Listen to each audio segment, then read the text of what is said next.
এতিয়া মই ভাত খাব ওলালো ৰাতি 10টা বজাত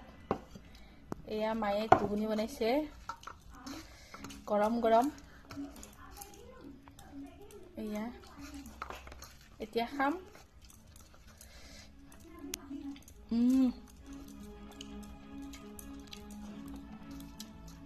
তামাম টেষ্টি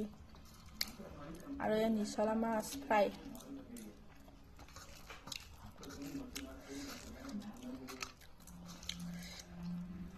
সৰু সৰু নিচলা মাছ